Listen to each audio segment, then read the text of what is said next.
Hey guys, good morning, good afternoon, good evening, depending on where you're watching from. My name is Jason Flame. I am the host of Master Motivation Podcast.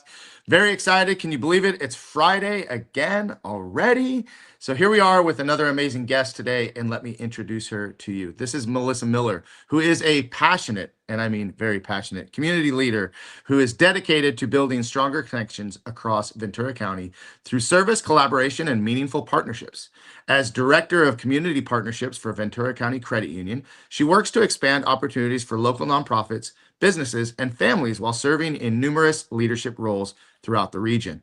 Recognized as Ventura County Woman of the Year, Melissa leads with kindness, purpose, and a genuine heart for giving back. Today, we'll explore her inspiring journey, the impact of community leadership, and what it truly means to serve others. Melissa, thanks for being on the show today. Thank you so much for having me. I'm so excited to be here. That video got me so pumped up watching you, kick that guy with your foot and he went down. That was amazing. Yep, I love it. I got to be honest, I get a little pumped up every time I hear the music and I watch the video. I'm like, all right, let's go, let's go. So yeah, it is super exciting. But hey, we would have quite the highlight reel for you as well if we were to put that up with everything that you've accomplished and everything that you've done and everything that you continue to do. And I'm excited to introduce you to our guests. And by the way, if you're watching out there live, do us a favor, like, comment, share the video, go to Master Motivation Podcast and subscribe so you can see all of the other amazing videos that we've done. But let's jump in. Let's start with the first question. You've dedicated so much of your career to connecting people and organizations. Where did your passion for community service begin, and who first inspired that servant leadership mindset?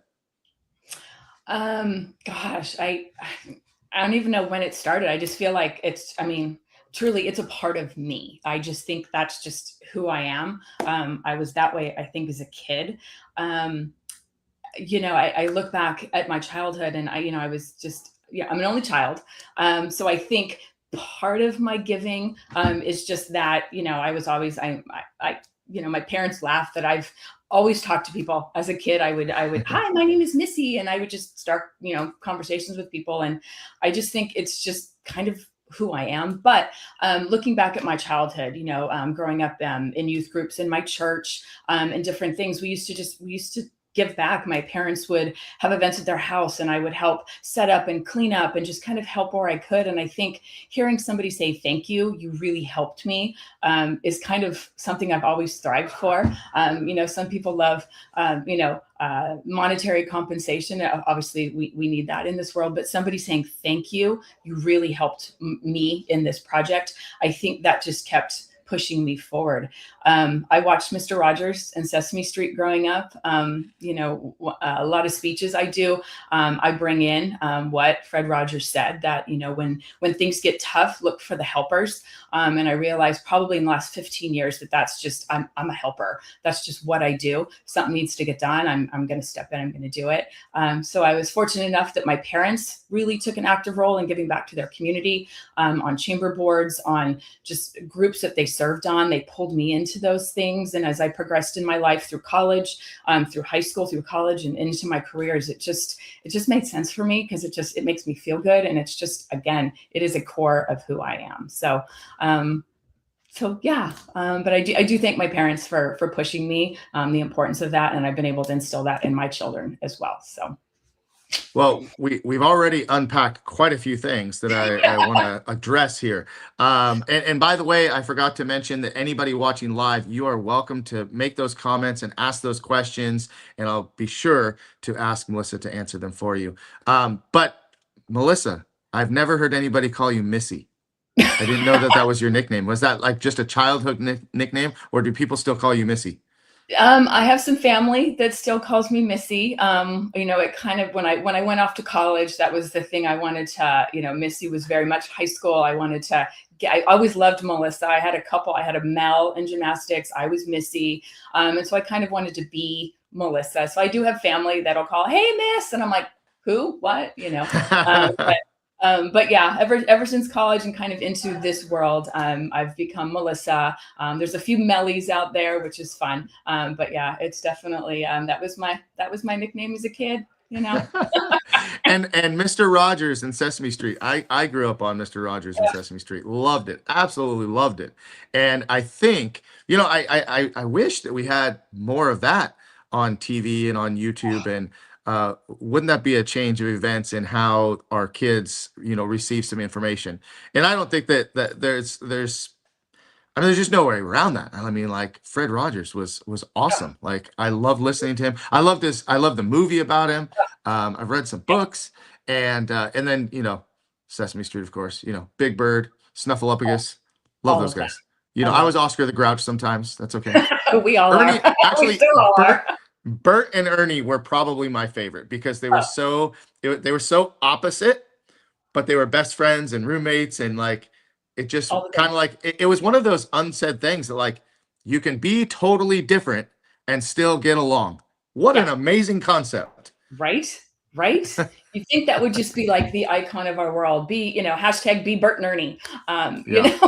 So, I mean, it's funny because you look at, Big Bird and Mr. Snuffleupagus, imaginary friends, but just they were the best to each other, and Slimy and Oscar the Grouch, and obviously Cookie Monster and Cookies, and Elmo.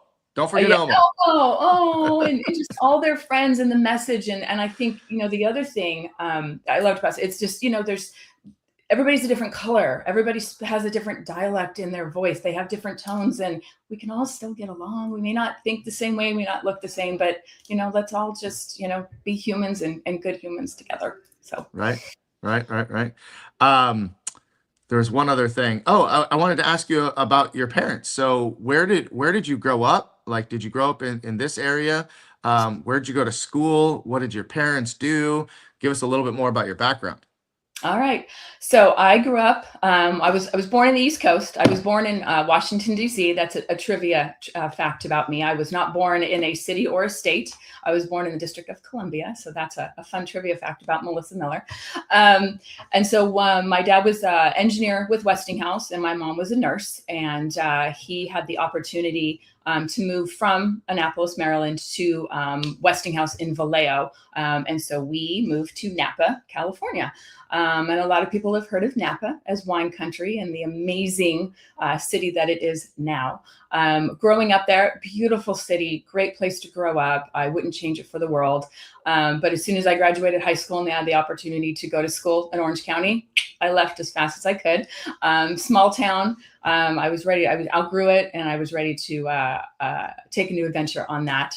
My parents lived there until about 10 years ago. Once they retired, and wherever me and my family settled, they were going to be. So my mom was a nurse pretty much her whole life. Kind of retired from that as I was growing up, and launched a career for the Medical Association. So locally, we have the Ventura County Medical Association. She was the executive director of Napa and Solano County Medical Society. So a heavy hitting woman, great leadership. And she, I didn't think I'd get all upset. But she is one of my original inspirations, that you can do it all. As a woman with goals and dreams and aspirations, you can do it all. You can have the family, you can have the career, you can give back to your community. Take a deep breath. Yeah. Real quick, just take a deep breath so you can catch yourself. But yes. Tammy Swenson is watching. Do you know Tammy from Texas? That's my sister-in-law. Oh my God. Oh my gosh. So she says, here, I'll put it on the screen so you can see it as well. Not only is she the best at her career, she is a beautiful, amazing person, and my sister-in-law, there you go, who I love very much. So thank you, Tammy, for giving us just that quick break to let Melissa dry her tears and pull herself back together. So finish. We were talking. Yep. And I did say there will be laughter and there will be tears. I didn't think it would happen this quick, but so anyway, so my mom just showed me, the giving back, the chamber world, and just all of these things that can enhance your career. And then, hi, Kinsey. And then my dad is an engineer his entire life. He was I'm going to get this wrong. he's electrical mechanic. I think he was a mechanical engineer. Worked with Westinghouse on submersibles for the Navy. And that's kind of all I know. He had very deep security clearances in that world. It was very odd growing up, not being able to go to work with Dad Day because I couldn't go into any of those rooms or the building. But my dad was very active in our church, very active in our community. And just, again, both of them taught me just giving back, just going a little bit more for your community can just be all that you need in life to really lift up your soul, lift up your family, and just do so much good for our family. So lived there until I was 18 years old, moved to Orange County. I went to Long Beach State, go Beach. And kind of started my career. What I majored in is not what I ended up in, but I knew I loved working with people. I loved helping people, and I knew that I would figure out when I got older one day what I wanted to do. And as you can see from my title right there, I'm exactly where I need to be and want to be. So. Yeah. Yep. And you are very, very good at your job and good at, what you do and how you connect people, and not just connecting people, but connect with people. And that's one of the things that I really enjoy about working with you. Real quick, shout out to Kinsey. Thank you. Thanks for your comments. And Dana Abbott, all the way out in Arizona. It's got to be hot in Arizona if it's hot here in California. Oh my God. But thank you guys for watching and checking in. So, I wanted to ask, you kind of moved a little bit. You moved from the East Coast to here to Napa. Any culture change, culture shock, moving from the East Coast to the West Coast, and from the Northern California, being down here in Southern California? Any culture shock at all? I don't remember, East Coast to California. I remember a little bit. One of the fun things in my life when I was, I just turned 3. My parents were into sailing. And so living in Annapolis, they had a boat, they had a sailboat. And at one point they decided that they wanted to quit their jobs, live on a sailboat for 10 months, go down from Annapolis to the intercoastal waterways, all the way down to the Bahamas, and back up with a 3-year-old. Wow. So the interesting thing that my parents always say about that is, as much as they wanted to do this, they were like, do we do this with a 3-year-old, who knew how to swim, who was very independent, and not shy.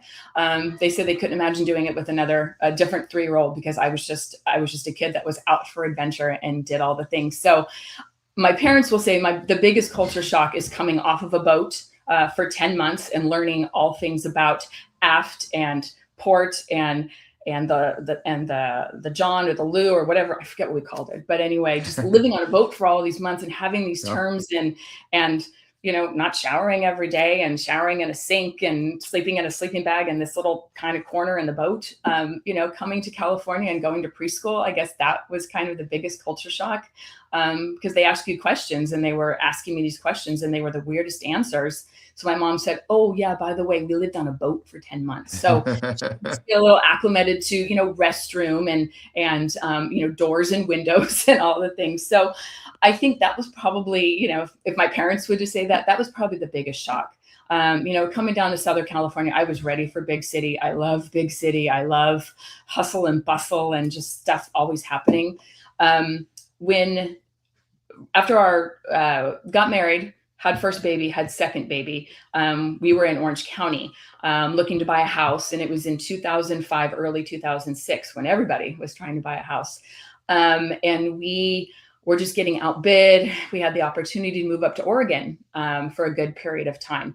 And it was at that point that I decided I am going to take a break from working. I'm going to help raise our kids. My husband's going to, advance his career, and we're going to move up to Oregon.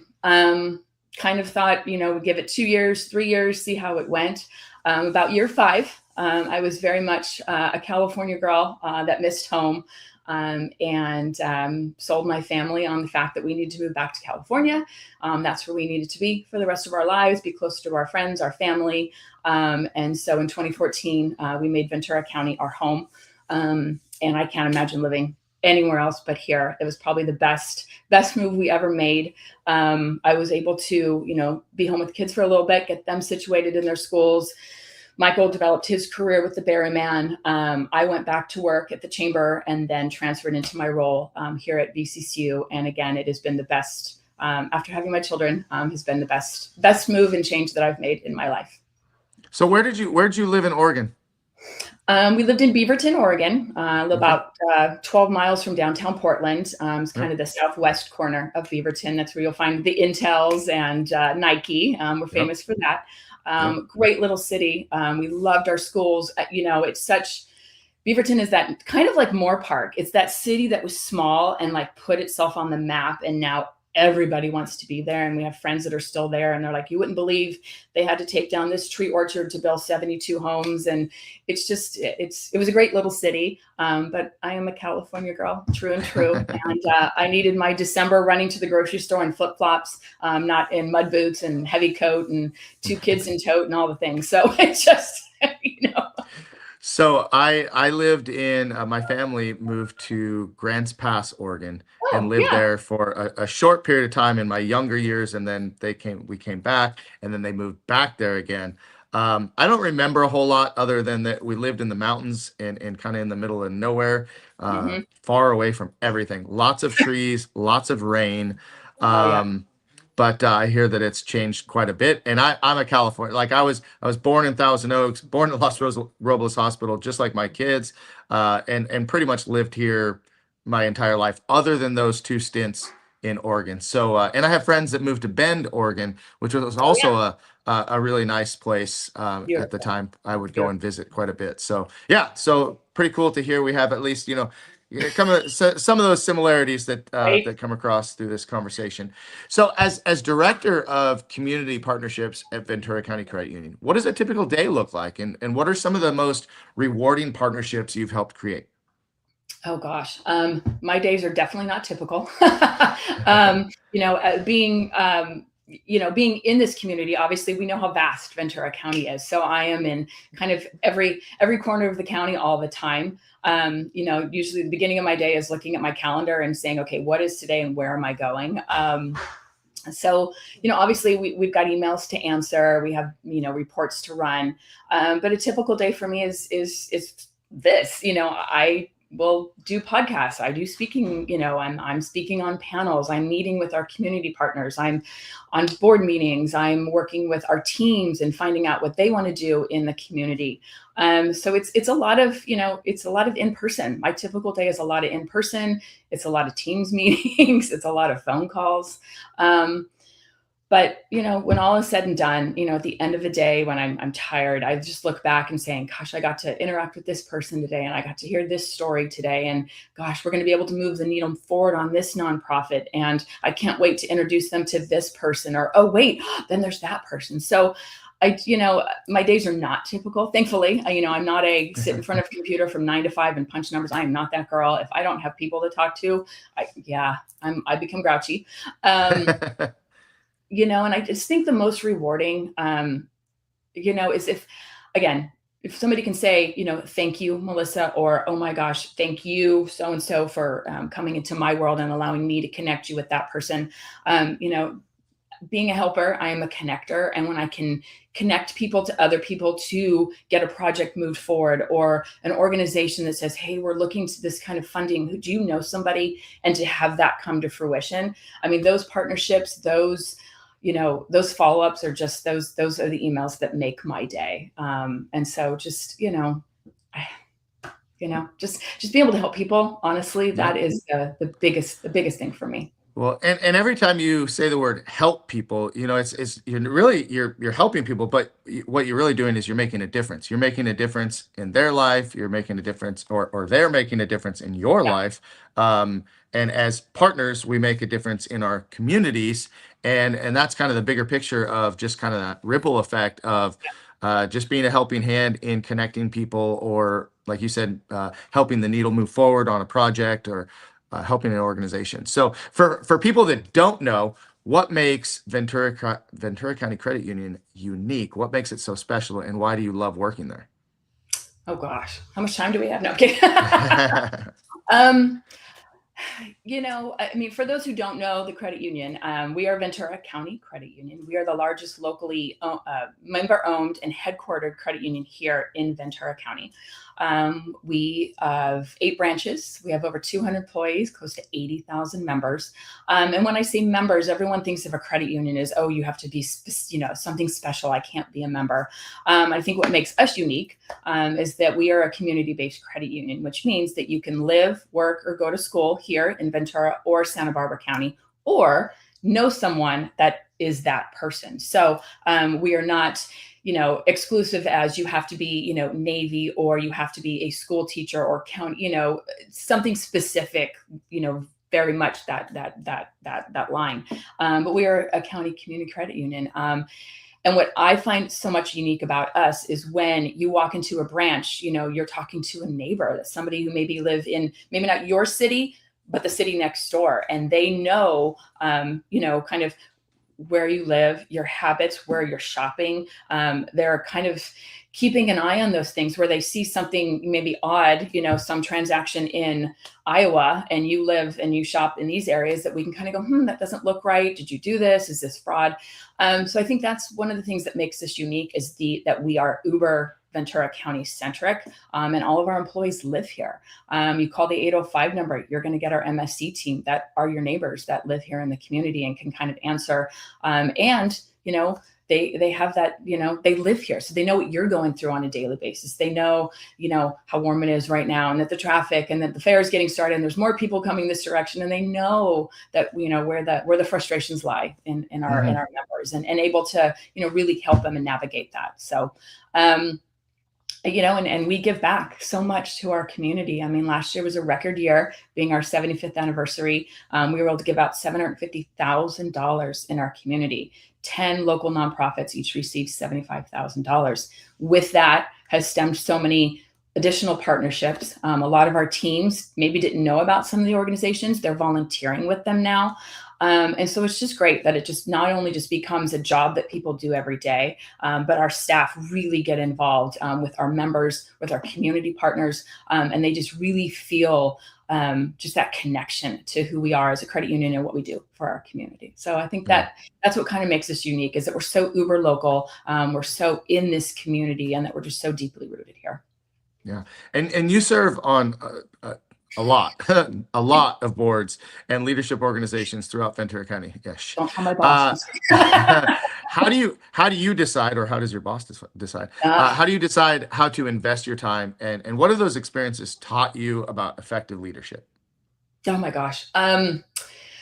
Well, one thing, I don't know how to say no, so it's a problem. It's on my review every year. Melissa needs to say no more. No. It kind of, that was one of the interesting questions, because a lot of them stemmed from something so small. So we both, were involved in VCLA. You were just the most recent cohort. Again, congratulations on that. Thank you. Going through VCLA, I was able to do my immersion activity, which is an activity you do before you start the program. And it allows you to do something out of your wheelhouse, something out of the city you live in, out of an organization, or something that's just not what you do. And I reached out to Turning Point Foundation, which is corporate office in Ventura, and they work with mental health and homelessness. And I wanted to get more information on how Ventura County is handling these programs, find out more about it. And because it touches me personally, when I see these families that say homeless and need help, what more can I do? What resources are out there? So I did my immersion activity with Turning Point. I learned all about the different programs, how it worked. I learned about trauma. I learned about mental illness, how they all work together. And when I finished VCLA, a friend of mine, Drew, who was in my cohort, said, "Hey, we're looking for board members. Are you interested?" And so I sat down with them, and that was the first board that I sat on here in the community. Learned a lot. It was able to just really learn more about the organization itself, but it really just spurred, that I can give back. I want to do more. Where can I do more? So then Dr. Julia Silkanu, who's the president of Moore Park College, also in my VCLA class, reached out and said, "Hey, we're looking for Moore Park College Foundation board members." And I was like, this is great. Like, I'm a product of community college. Like, they helped me spur my academic trajectory. I wasn't sure what I wanted to do. And I went to Orange Coast College and had a couple teachers that really said, gosh, you are great at speaking and talking to people. Like, you are not shy. Like, you need to work with people. You need to figure out what that is, and really pushed me. And so when I talked to Julius and he said, we need this, this, and this, VCCU is a great partner, I said, sure, of course. So, and that was my second one. With that, I kind of fell in love with Moorpark, which then stemmed my chamber role with the Moorpark Chamber. Coming from the chamber world and knowing the importance of chamber and living chamber, and just really wanting to do more, I said, I will be happy to serve on the chamber board. So now I've got 2 nonprofits, and I've got, a chamber business one. And I thought, but I live in Camarillo, like, I don't do anything there. Megan at Camarillo YMCA approached me and said, hey, VCCU is a huge supporter. I love your energy. I would love for you to sit on our board. And again, because this girl can't say no, I said yes.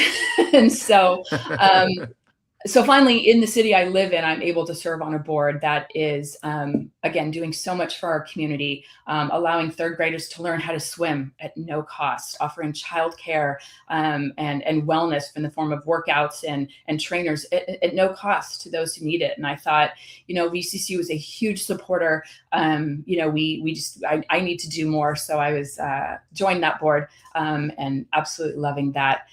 We have a foundation at the credit union. So within my role in the community development department, I kind of fall right into that. But it's just a great opportunity to be able to give back more to our community. So our foundation at the credit union allows us to offer grants in the community. So over and above our Ventura County Credit Union giving, which is event sponsorships and programs and all of that kind of stuff, our foundation is grant-based. So we have a lot of nonprofits here that are small, that may not do galas and big events, but they're teaching kids how to read. They're allowing they're helping get documentation to move forward for those who are coming into our country and need the matriculation to get their work permits and all that kind of stuff. So allowing us to move the needle forward at the credit union. So I sit on that board as the secretary. And then because of my love of VCLA, and I don't know how to say no, especially to Miss Patty Braga, I am now serving on the board of VCLA because I value the leadership that it brings, the connectivity that it brings, or tons of fun. And I get to meet people like those in your cohort that I didn't get to meet before. I get to tell you all about VCLA, also your beautiful wife who's in the upcoming class of VCLA, but just really, really engage in that leadership component of the entire county.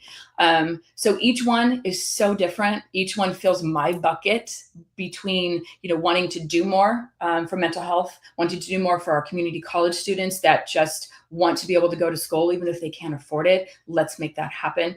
To our foundation, to YMCA, to the Chamber, VCLA, and most recently, Center for Nonprofit Leadership, who supports all of our nonprofits here in the community with education and connection and all of that, just kind of rounds it all out, where it's giving me the education I need to further my career, as well as the boards I sit on, but also be able to share that message to so many nonprofits that I interact with, that CNL is here to help your teams grow, build, get you the education to move your nonprofit forward. So, while a lot of them kind of fell into my lap, it was also like, oh, I think that was kind of brought to me for a reason, and I am there for a reason. So I'm honored to be a part of all of those organizations and the leadership that just naturally comes with interacting with others, hearing their story, and hearing the education they can bring to me. Because again, we have so much amazing leaders, young leaders, emerged leaders here in our community, and all of them I get to interact with on a daily basis. So that's so that. Awesome. Yeah, that's a lot. That's a lot. But here's another comment. Do you know Margot? Margot says, thank you for all you do for so many, Melissa. And yeah, that's a lot of boards. That's a lot of time. I mean, I don't sit on that many boards. I don't know how I would find the time to do that. I don't know how you find the time to do it. I don't. But Yeah. it is rewarding. It is rewarding to see what you can do to contribute, what you can do to help people, to make a difference. And again, that ripple effect that, it doesn't just affect your immediate community, affects the communities that we're surrounded by. And, talking about VCLA, it was a great experience for me. It was something that I learned so much about things that I had no idea about, and Right. that was number one. Just really cool to kind of understand the infrastructure of our county and Yeah. how what I wanted to learn more about is because I'm so Moorpark centric that I know how things work in Moorpark, pretty familiar with that, but I don't know how the other areas affect us, how we affect them, how we can work together to make a bigger impact. And so that was a huge part of it. But Yeah. meeting the different people, just making all the new connections. I mean, Yeah. these people that we spend a lot of time, almost 8 hours a day, once a month, working on projects. Not to mention some of the other opportunities to connect. Um, it's been amazing. I mean, I've already had more than a half dozen, including yourself now, VCLA alumni on the podcast, Right. and so we're turning into a pretty good advertisement, I think, for VCLA. We're giving a huge plug for people to apply, and I'm excited that my wife is going to be part of it this Yay. time. I would ask you, but I know you're going to tell me no. But what are some of the changes that are coming up? Well, on August 20th, you can come and find out. Yeah, I I am knew you were not going to making plug the Miss event. Patty Braga. As you all know, Patty Braga, I'm not making her mad at me. So there's, yeah, please come on August 20th. If you go to VCLA, vcleadership.org, right on that homepage is going to be a link to it. Learn more about what's happening, what's going to go on. And then great, again, this alumni group that we have, it is incredible. We have now close to 800 alumni throughout the county, throughout so many different roles, from the executive office down to small businesses and everything in between. And as you saw firsthand, the connections you get to make, the fun you get to have, and people who've lived there their whole life are like, I had no idea that existed over there, and because of that works. And and how water and the recycling facility and agriculture and schools all play an impact on each other. And if we are lacking of one, our community will suffer for it. So Yeah. yes, Well, August 20th, tune in. yeah, make sure I'll be there. I'll be there. Jackie and I will both be there. Hey, Marga was cohort 13, she says. yes, she Cohort 13 was. graduate. Wow. Yes, she That's pretty was. cool. I don't know. I'm trying to like think of if I've met like someone from every cohort yet, but that'll be an interesting thing. If we've had Hopefully August. 800 alumni, that means that if you're a VCLA alumni, I would love to have you on this show. And that would be a great opportunity for me to meet you and to share your story and to share how you benefited. And also another one of my cohort members, Sandra Jennings, is on Yeah. watching, who was one of the first VCLA members actually to be on the show. So thank you, Sandra, for watching. Thank you for your comment. Would love to hear from everybody on any questions. I've got several more questions for Melissa, but if there's something that you want to ask her, please just put it in the comments and let us Fire know. away. But so we're talking about chambers a little bit. You've worked with both the Greater Conejo Chamber, which is 10 times our size, and the Moorpark Chamber as board chair. From your perspective, what role do local chambers play in helping businesses and communities thrive together? I love this question because people, there's a misconception about the chamber where they're just, it's a paid networking group and you're just going to network with people and all the things. The chamber allows businesses to build trust in our community. That is what it boils down to, between advocacy, partnerships, networking, obviously. And I always equate it like when we're brought up, our parents teach us to tell the truth, to be trustful, to be honest. We find a mate that's going to be trustworthy and honest. We teach our children that. And we work with businesses that are that. I mean, I trust the person who does my hair. I trust my dentist. And I think that's what chambers do here in our community. They're allowable, allows you to build that trust within your specific community. We'll say Moorpark, that I'm going to work with businesses that are in the city of Moorpark or the city I live in. But it just allows you to just develop that partnership with another business. You never know how you can help each other too. I mean, you guys as a karate studio work with so many other businesses. You bring in food. You want to work with a trusted partner. Well, you're a member of a chamber. You're going to work with another chamber member, and so on and so on and so on.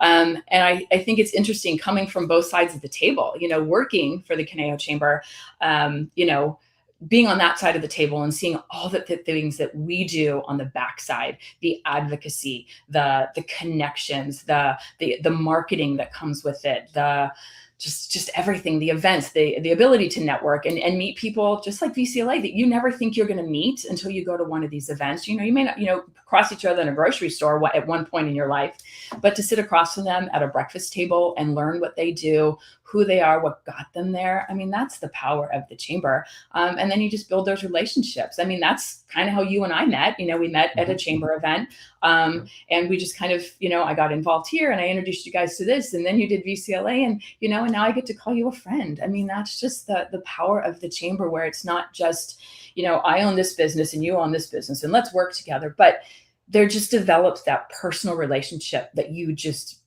begin building at the chamber. And it's just something, my parents were involved in it. I've just known it my entire life. I was in property management for a long time. We were part of it. And it's different for every business. I mean, your guys' membership for our, at the credit union's membership is very different. And that's the kind of the best part, where someone that really needs that networking and that one-on-one with people, it's got that. For us as a large company, that we want to be able to support the chamber and its advocacy efforts and all the things, and we're able, to be chairman's club members at almost every chamber, to allow businesses access to all the things. It's a great feeling, and I'm so just happy to be on kind of both sides of it, which is great.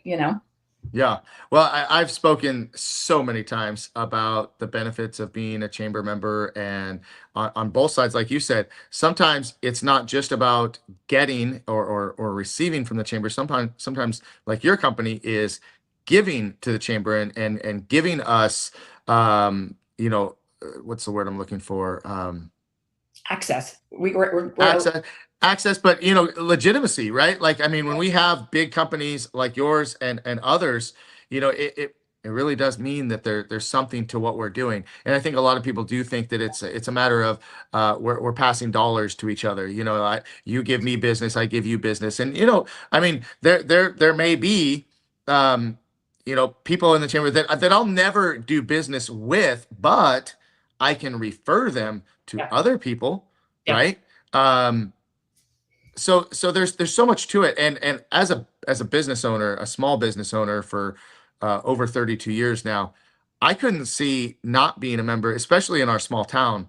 You talk about trust. I think that there is a lot of trust that comes with being not just a member, but a participating member, and those are two very different things. Very different things, You could pay your membership dues, and it's all good. But if you actually participate, get involved, get on the board, be an ambassador, attend the events, there's a lot of different ways to participate. And I'm always a little bit shocked when I ask a new business, or I ask a business that I've been to a million times, like, hey, are you guys chamber members? Nah, I don't do that. And it's like, why not? And you kind of explain like all the benefits, and they're like, yeah, I just don't have the time, or, and then of course, when they're struggling, they want everybody to help them. And it's like, yeah, well, we're here to help, but maybe it's too late. Like, the best time to plant a tree was yesterday, Right.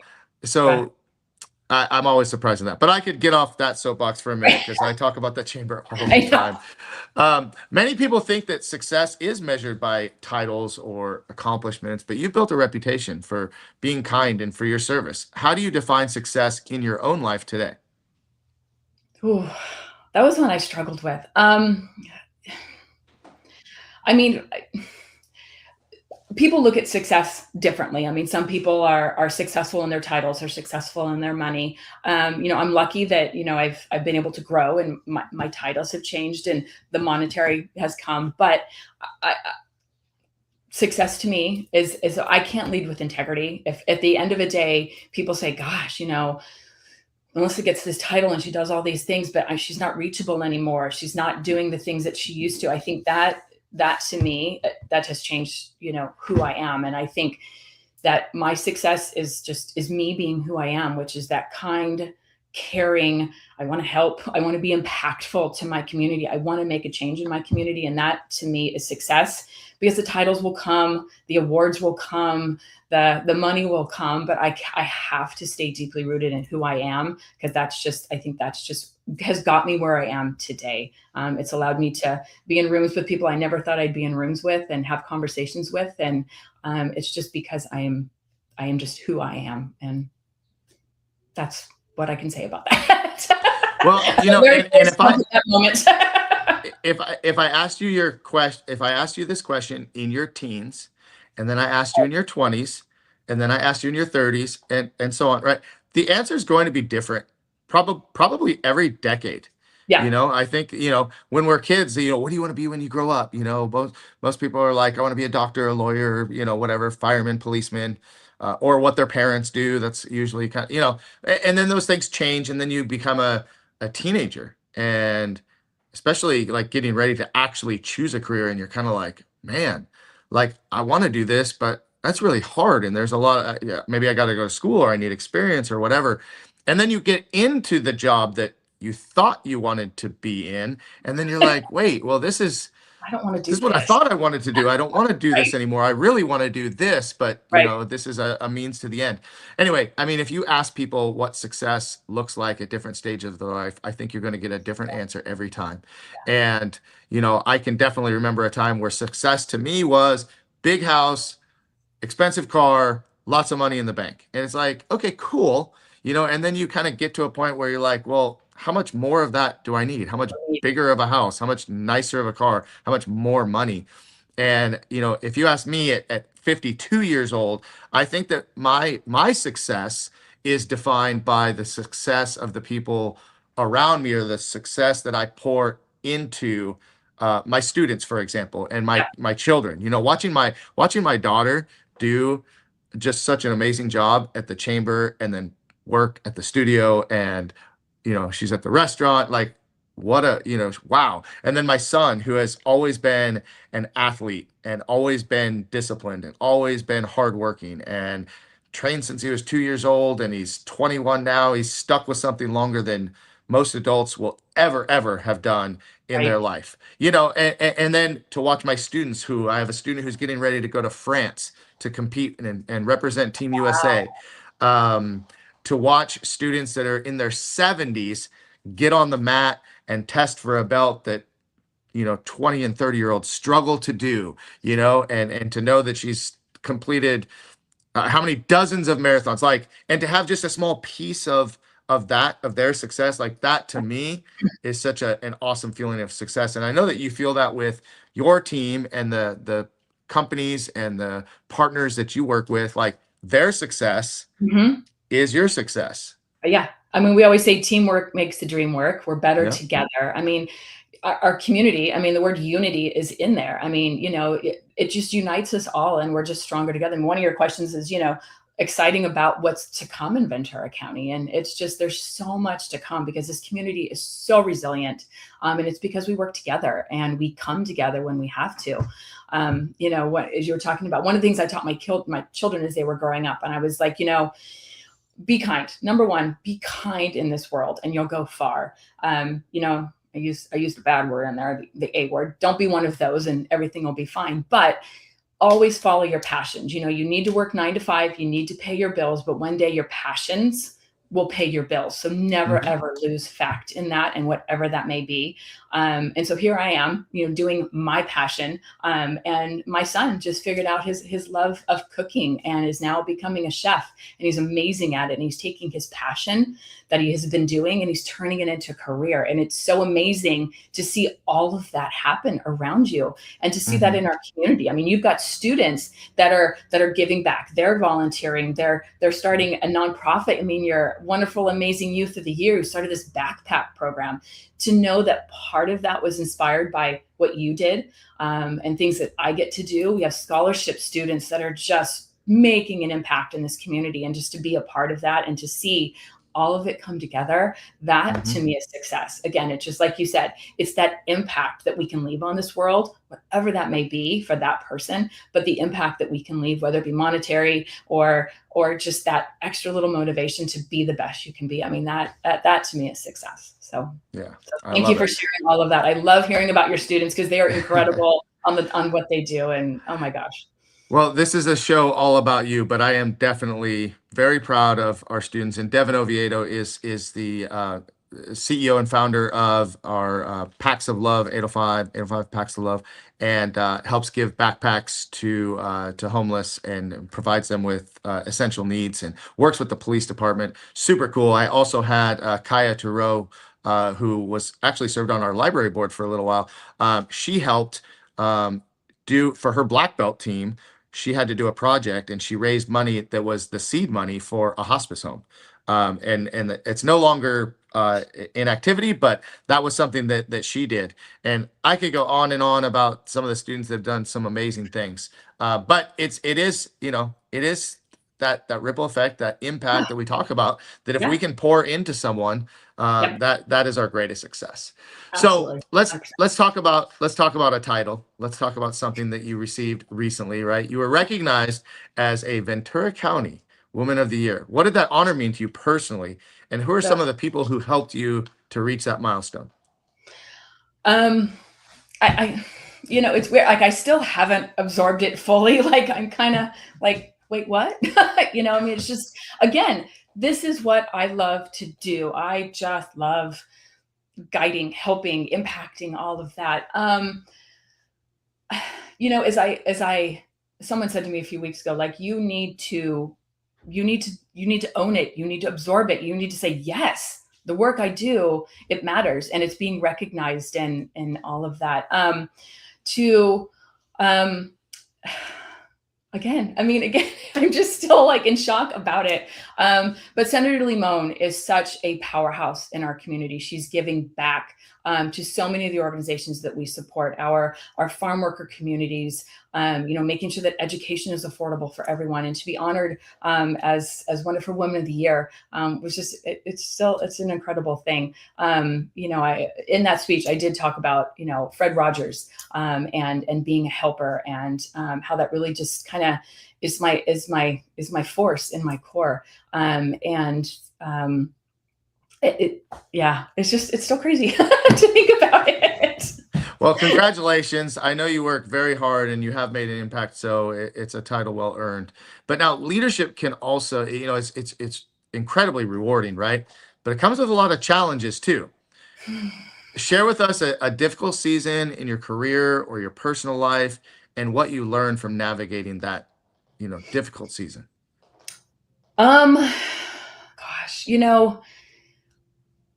some of this, I would say that this career that I'm in now has kind of been my most growing in life. It has been my most growing in life. I think I have finally found where I'm supposed to be in life. My children have grown up. I'm able to dedicate so much more to what I do. I think this has kind of been the most difficult season in my life, because I think that I have grown so much personally, mentally, physically. I can push myself to do more. When I say yes to things, I give 110% to those things, whether I should have said yes or not. But it also comes with, a small price that I maybe don't get to engage with my family as much, or I overcommit and I'm exhausted and I have to show up. But I also learned that that a calendar and meal prepping and outfit prepping has kind of got me through those days. But I do think, because I found where I'm supposed to be, that I have just laid my heart out there into everything I do. It has forged my career. It has forged, I think that has shown, one of the reasons I was honored as Woman of the Year is that because I don't stop giving, and I don't stop finding an answer to a problem. I don't stop pushing. I just keep going. And so I think this is probably one of the hardest times for me, just because the growth that I've experienced in my life, the things I've learned, the things I've had to process, the things I'm still learning, not only about credit union, about leadership, some things of this year that I've tried to put into fruition didn't happen. And so there is some, in the form of leadership, there are times when you don't win all the time, and you have to navigate those losses, as hard as they may be. It's what do I learn from that, and how do I move forward, and how can I make it better, and how can it's going to be okay, so I think, leadership, it comes with all of that, the good, the bad, the wins, the losses. And, I'm lucky I haven't had a lot of losses, but, in the last couple of years have been a couple, and I've had to navigate those and lead with integrity and a smile in my heart, and knowing that we'll all just work itself out. Yeah. And I think that, realizing that, yes, we're going to have our wins and our losses, but whether we win or lose, we learn. And sometimes we learn the most from our losses and from our, failures, our defeats. And that's okay, right? Because that's what we do. We get back up, we brush ourselves off, and we move forward. And sometimes that loss or that learning helps other people learn, like especially our kids, right? Like, I hate to say that, I've made so many mistakes, but like now I can use that as experience and education for my kids. Like, hey, I've been down that road. I made that mistake. Here's what I learned from it, and they're going to take it or leave it, because, kids are going to do what they're going to do, especially, when they get in their 20s and they have their own brain to think. But yeah, so for someone listening today who wants to become more involved in their community, but isn't sure where to start, this is my favorite question right here. I love what this practical question. advice would you give to them to begin making a difference?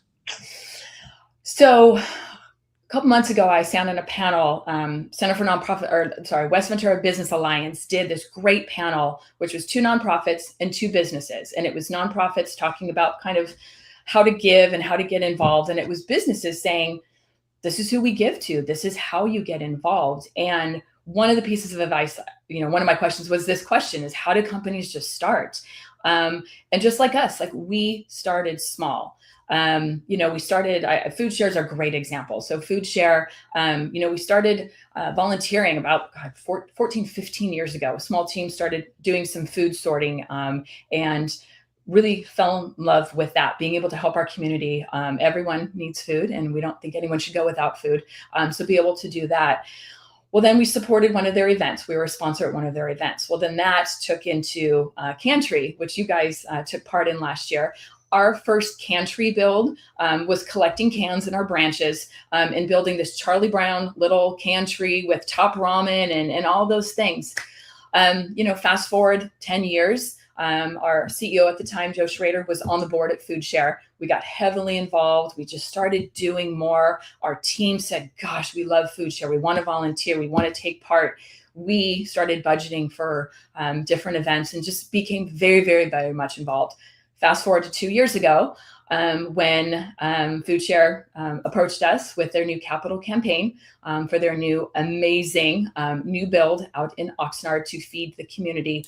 Came to us with a proposition where we accepted and committed $500,000 to this capital campaign to help grow Food Share.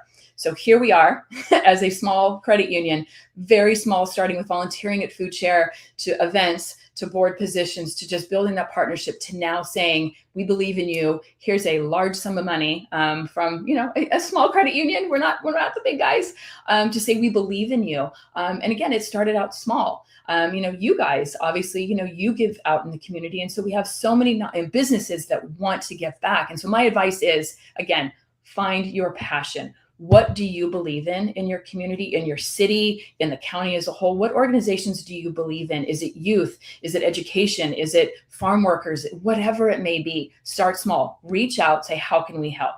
It could be volunteering. You could paint a fence. You could, trim bushes. It could start out so small to grow into this amazing, amazing partnership where it becomes, a financial partnership where they're working with you and you're working with them and supporting each other. And again, like we talked about earlier, it's not transactional, it's impactful. It goes more and above, I'm going to write you a check, you're going to do this. No, it's that, how do we make an impact together? How do we support you and you in turn were going to support us. So it's, again, it's just figuring out, follow that passion, figure out what that may be.